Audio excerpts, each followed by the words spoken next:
The lights inside the theater were soft and low, like the moment just before dawn. The audience murmured quietly, their voices blending into a gentle hum. On the big stage, everything felt still, as if the room itself was holding its breath. This was another night of auditions, another line of dreams waiting to be judged. Simon Cowell sat at the center of the judges' table, his hands folded, his face calm but tired in the way only years of watching hopeful performers could make someone. He had seen almost everything. Or at least, that was what he believed. Backstage, a Filipino boy named Mateo stood very still. He was only 12 years old, small for his age, with dark hair that fell into his eyes no matter how many times he brushed it aside. His hands were shaking, but he pressed them together, trying to steady himself. Beside him sat a small monkey, wrapped gently in a blue cloth. The monkey's name was Kiko. His eyes were wide and alert, and his tiny fingers clutched the edge of Mateo's shirt as if the fabric were a lifeline. Mateo took a slow breath. He had practiced this moment many times in his mind, but standing here made everything feel different. The hallway smelled like metal, makeup, and nervous sweat. Somewhere far away, someone laughed, and the sound echoed like it belonged to another world. Mateo leaned down and whispered to Kiko, his voice soft and careful. "It's okay," he said. "We'll do this together." Kiko tilted his head and made a small clicking sound. Mateo smiled. That sound always made him feel braver. Mateo's story did not begin on a bright stage. It began years earlier in a small village in the Philippines, near a river that flooded every rainy season. Mateo lived there with his grandmother. His parents had left to find work when he was very young, and letters came less and less often. His grandmother worked hard, selling food by the road, but money was always thin. Mateo learned early how to be quiet, how to listen, and how to feel things deeply without saying much at all.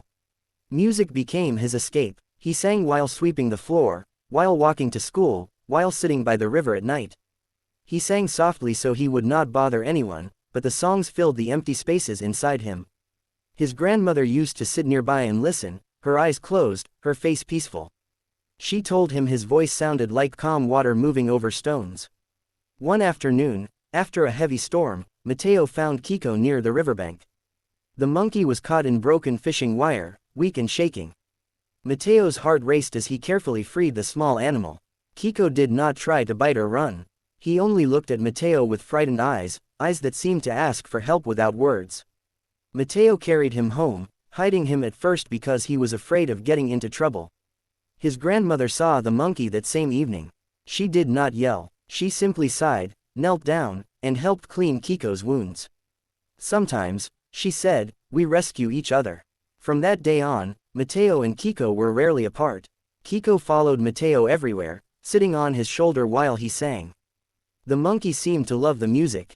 When Mateo sang slow songs, Kiko would grow calm and still. When the songs were sad, Kiko would curl closer, as if listening with his whole body. Life was still hard. Mateo still missed his parents. His grandmother still worked too much. But something gentle had entered their lives, something that made the days feel lighter. Years passed, and a short video of Mateo singing with Kiko by the river found its way online.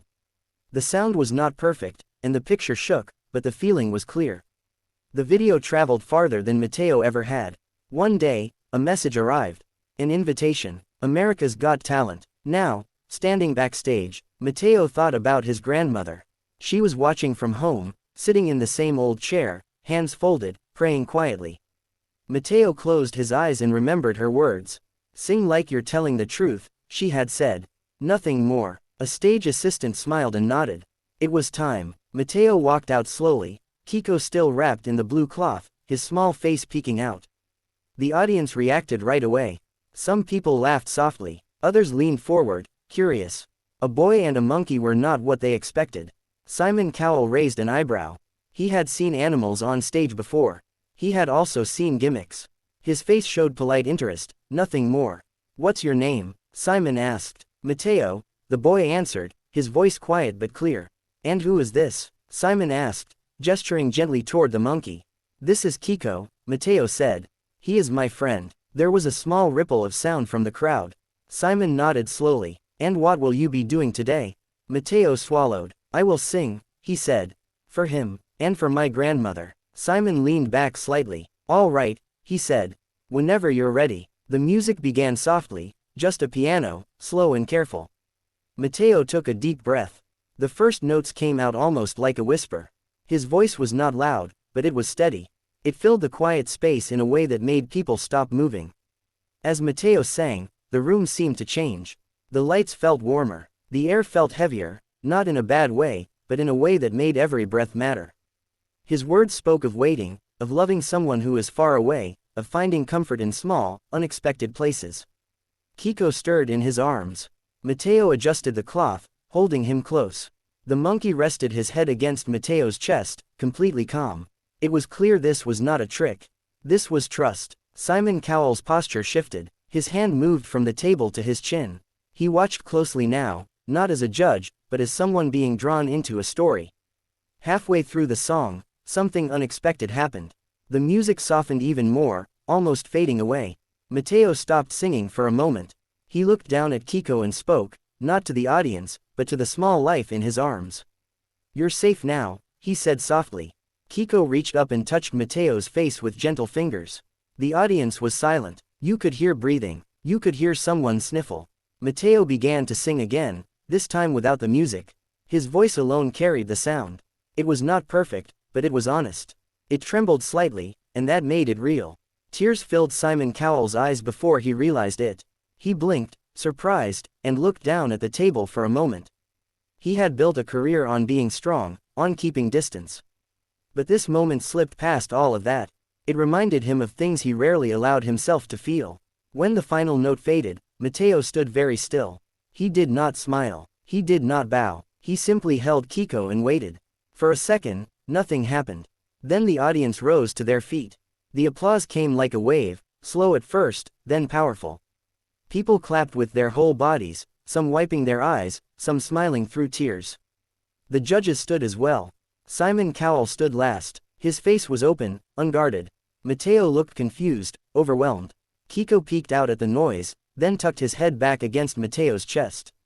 When the applause finally softened, Simon leaned toward the microphone.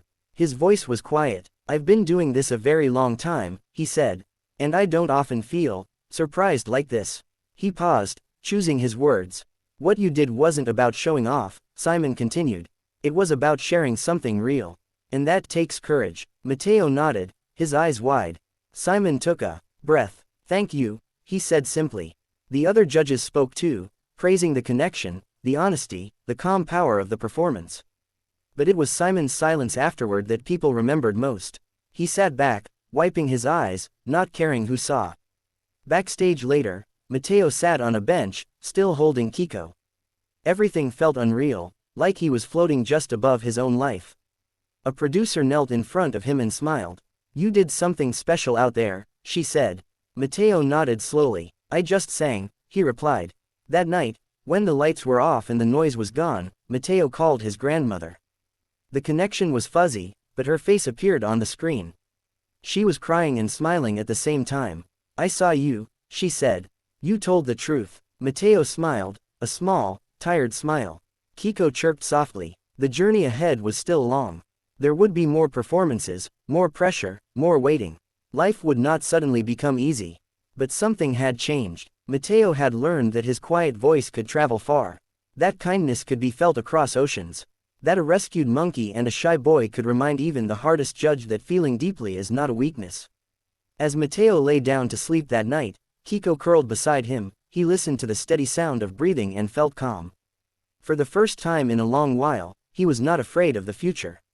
Somewhere in the quiet, Simon Cowell sat alone, thinking about a boy, a song, and a small monkey wrapped in a blue cloth. And for once, he welcomed the tears.